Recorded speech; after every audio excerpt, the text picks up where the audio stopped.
Hello and welcome to Rando Rob. Each week on Rando Rob, I'll be showing and discussing one item from my large collection of collections. New shows appear every Monday, and throughout the week, I'll be adding older episodes of Rando Rob that were previously only available to my Patreon subscribers. You can watch episodes of Rando Rob on YouTube at youtube.com/Rob O'Hara. Just look for the Rando Rob playlist. Audio versions of the show are available on my website at podcast.robohara.com or through iTunes. Just search for Rando Rob. Thanks for watching or listening, and I hope you enjoy this vintage episode of Rando Rob. Hello, everybody. Welcome to another episode of Rando Rob. Today's item, as you can see on the picture that I've got posted here, this is a picture of me. And that grin on my face, I'm going to, I guess I can just do this live right here. I'm going to just enlarge this. This was after I purchased one of my holy grails, maybe my only holy grail when it came to arcade games. And this was my 720 arcade cabinet. You can see what great condition it was in. The control panel was beautiful. The sides were perfect, except for there's no side art, but I did purchase new old stock side art, which I eventually applied. The marquee up there at the top, that was supposed to look like a boombox, and the speakers were up there. That was all perfect. Everything worked 100%. I believe I paid $400 for that machine. I got a deal from a personal friend who bought and sold arcade games. It was probably worth double that at the time. Now they go for easy $1,500 to $2,000. I would say that the 720 arcade is one of two, or arcade cabinet is one of two machines that I truly regret getting rid of when I sold all my games. The other was the Karate Champ cabinet that I had because I had a personal connection to it. But it was those two machines were very difficult to part with. And also that 720 cabinet, I like to remind people, is the heaviest arcade cabinet I ever owned. The bottom portion of the cabinet was more narrow. As you can see, it has a 25-inch monitor at the top, and then it gets very narrow. So to keep it firmly balanced, the bottom part, I believe, is filled with concrete. Most of the cabinets I had weighed 150 pounds, something like that, between 100. I think Nintendo cabinets were lighter, maybe 100 pounds to 150 pounds. I believe a 720 cabinet weighs almost 400 pounds. It was just unbelievably solid and heavy. It was a super heavy game. But I've sold that cabinet. I sold that cabinet many years ago, and that's obviously not the item that I'm sharing, but I have two other items that I will be showing you tonight from. One stays in this room at all times. The other one I had to go to my bedroom and go get. But this is the item that stays in here on a shelf. This is my copy of 720. I guess I'll pull that back just a little bit. So 720 was a very popular arcade game. It was, I believe, the first skateboarding arcade game. And many people are familiar with the term at the end of each level when the bees would show up. The bees were kind of an artificial timer. When you ran out of time, this group of bees would show up, and then the game would say skate or die, which of course is where the term skate or die comes from for the video game. But this, 720 was the game that popularized that. I did not own, this is the Commodore 64 version, and oddly enough, there are two different versions of this game. I guess the rights were sold to, I'm making up the other one. I think the other one is US Gold, but this is Mindscape. And so the Mindscape version was released in North America, and the US Gold was packaged and released over in the UK. And they are completely separate versions of the game. They don't look, they're both based on the arcade game 720, but in this version, the players, the character is shorter and larger, like almost chubby. The other version, the UK version, the player is very skinny, very tall and skinny. So they just have completely different looks. And I think, let's see if I can get this close enough, but you can kind of see what this version looks like. So if you're familiar with 720, the arcade game, you could kind of see how this resembles that arcade version. It's not a great version. Neither version is great. And unfortunately, the only real way, I believe, to play 720 the way it was intended is on the arcade cabinet. If you notice on the picture over there to the side, 720 has a unique joystick that was not used in any other arcade game ever. It is a joystick that was mounted at a slight angle like this, so it is an off-axis joystick, and the joystick itself does not move. It's actually a spinner. So the top ball rotates, so you can hold it like this, or you can hold it like a joystick, but it's almost like you're mixing a bowl. It rotates like that, but then of course the joystick is slightly at an angle, so it rotates around like this. Inside, if you take apart the control panel and look, the bottom of the joystick is mounted to a plastic set of gears, which goes to what looks like a small bicycle chain, and then there's a some sort of optical reader. I mean, I had the opportunity to buy a spare control panel with a joystick for $150, and I immediately jumped on it just because they were so rare and so difficult to work on. So that was you could play. There are ports of 720 that were released like on those Midway arcade releases for PS2 and PS3 and stuff. And you can play them with the analog stick on the PlayStation, but it just doesn't feel the same. And it's never going to feel the same on anything except for that controller. Now, actually, I sold my 720 cabinet to the Arcadia Retrocade, which is a retro arcade located in Fayetteville, Arkansas, which I cannot say enough good things. If you're familiar with podcasting and know the name Vic Sage works at the arcade. He's associated with the arcade. It's owned by a very, very kind and generous man named Shay. And the arcade now, I believe, has almost 200 retro arcade games, and it's $5 to get in. And you can play all the games for free. You can stay all day. There's a fun little snack bar. He has a collection of retro,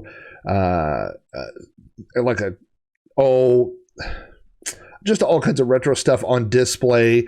Around the arcade, he has an old Atari 2600. There's an old Nintendo, other consoles that are hooked up near couches where people can sit and play. There's even board games you can go get and play if you're not into arcade stuff, or you take the kids and maybe you don't want to play the arcade game. So, I mean, there's literally no better entertainment value on the planet where you can spend $5 and spend all day just basking in retro stuff. It's an amazing place. So he made me an offer when I was moving and I didn't have anywhere to put several of my machines. And so I sold the last batch, 5 or 6 arcade machines to the Arcadia Retrocade, and this 720 cabinet is there and playable. So if you want to play 720 and you happen to be traveling through Arkansas, maybe on I-40 or going somewhere else, you should definitely stop in there and spend $5 and have the best day of your trip.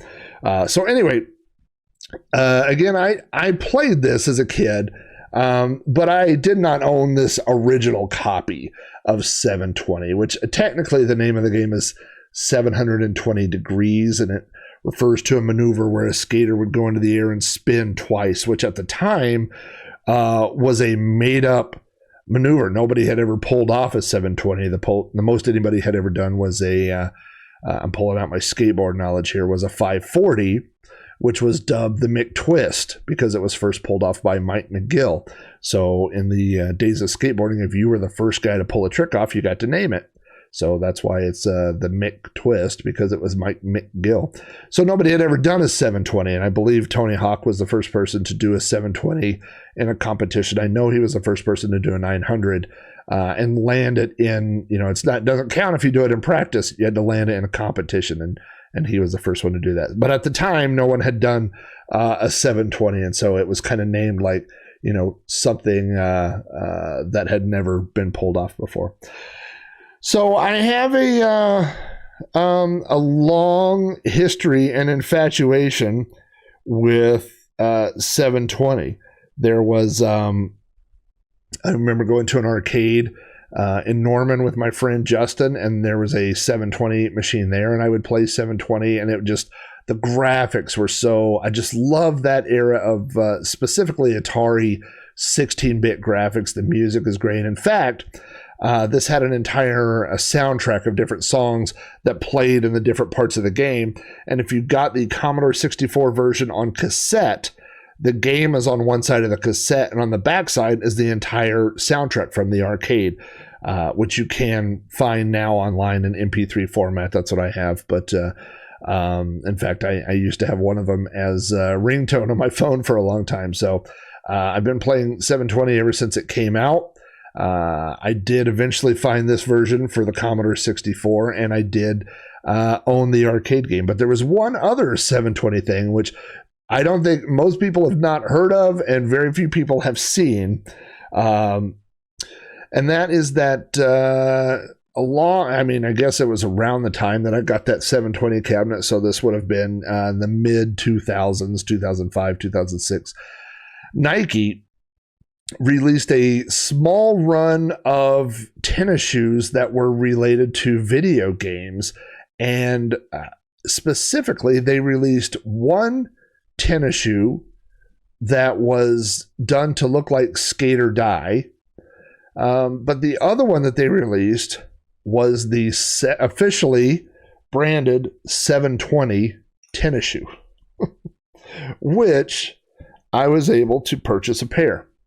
So this is a 720 tennis shoe. Now, I probably should, just so you can see this. What would even make more sense is I'm going to make this do this again.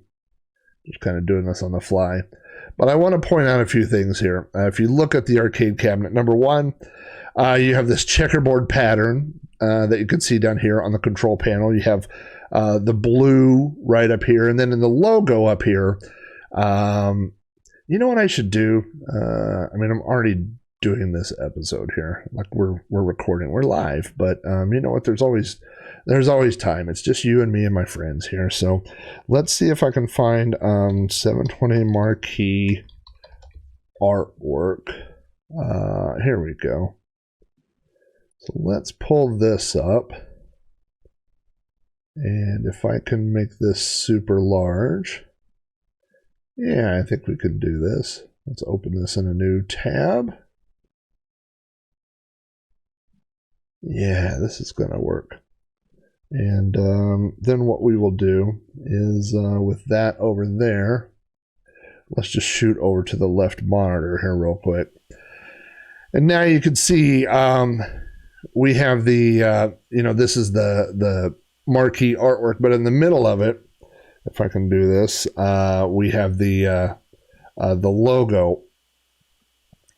And so the logo here, number one, you've got the yellow, right? We have blue. We have orange. And I think on the control panel, we have the hot pink. I don't really see the hot pink on here, but you can see those colors. And then in the background, you have the checkerboard, the black and white checkerboard in the background. And so if we take a look at the actual shoe, number one, I just said we had the orange. So here we have the orange laces.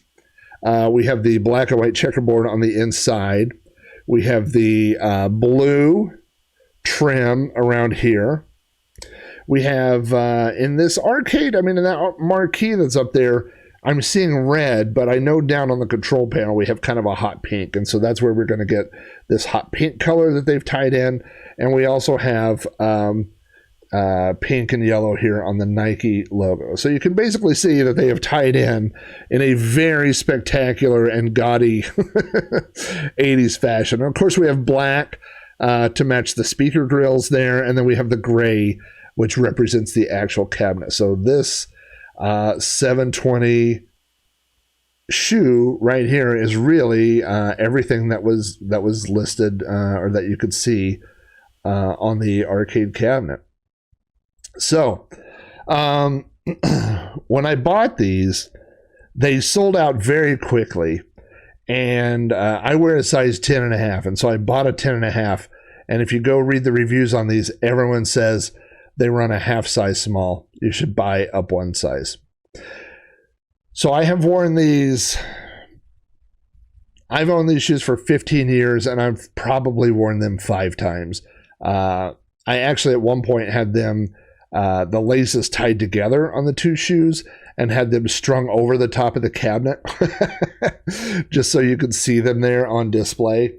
But, it's like a lot of things in my life. They really meant something to me at a time, but I got rid of the cabinet, so now I don't really need the shoes. And I can't wear the shoes because they hurt my feet. So I don't really wear the shoes anymore either. So you know what? Maybe I've been saving them all this time just to show them on this Rando Rob episode. And maybe after that, I might get rid of them. So if you want to own these shoes, watch eBay. My user ID is Rob O'Hara. Watch eBay and you may see a pair of 720.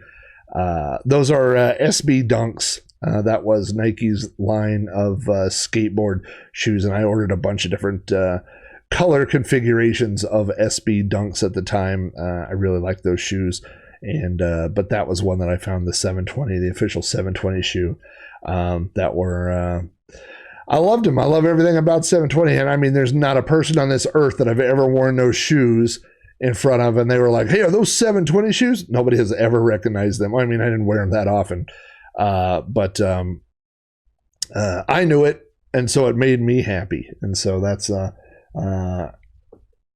was looking to see, they're not in here, but I have another pair of SB Dunks that I wear around the house sometimes, like slippers, and they were limited edition Boba Fett ones that are the colors of Boba Fett, which now is all back in vogue now that Boba Fett has made a return on The Mandalorian. So, but anyway, so I wanted to show you those things from the room. Again, this is my copy of 720. I found this copy, I'm sure, either on eBay or maybe on Craigslist or something. I don't really remember. Again, I had so few, unfortunately, original software titles as a kid on the Commodore. I loved 720. But I didn't buy it. I had just downloaded it from some BBS somewhere. So I'm glad to finally own the original. And it's one of the games that I keep over on my kind of my tribute to my old computers. I have several, probably 50 or 60 now software titles. And that's one of them. And then, of course, the shoes to go with it, which I think, the shoes may have outlived their usefulness. So I may have to part with those. But so there you go. There's a few 720 things, and I believe, you know what? I should know this too. Let's go take a look. I don't remember if I have done 720. I know that I did 720 on You Don't Know Flack, but I don't remember if I did it on Sprite Castle. So let's go look on Sprite Castle real quick. Let me check my list and see if... I did. Episode 14 of Sprite Castle covers 720, and that would cover both versions of the game for the Commodore 64. And then on You Don't Know Flack, I also talked about 720, and that is on episode 162. So if you want to hear more about how I bought the arcade game and all my memories associated with 720, the arcade game, and I'm sure, I'm positive that I talked about the shoes at that time too. You could go back and find that old episode of You Don't Know Flack. All my podcast episodes are archived at podcast.robohara.com. So if you go sign up, no, there's no sign up. If you just go there, you can either download them or you can stream them right from the page. So if you want to hear more stories about 720 and collecting things, you can go check out those episodes. So anyway, I hope everybody had a great week. I know that the Christmas and the other holidays are just around the corner, so hope everybody is staying safe. I hope everybody has whatever plans that you can make. I am very lucky that I have 2 weeks of vacation coming up starting a week from tomorrow. So I've got 1 week left of work, and then I've got 2 weeks off, and I'm definitely looking forward to that little break of from work. So anyway, from me to you, thank you guys for all your support, and I will see you next week on another episode of Rando Rob. Bye-bye.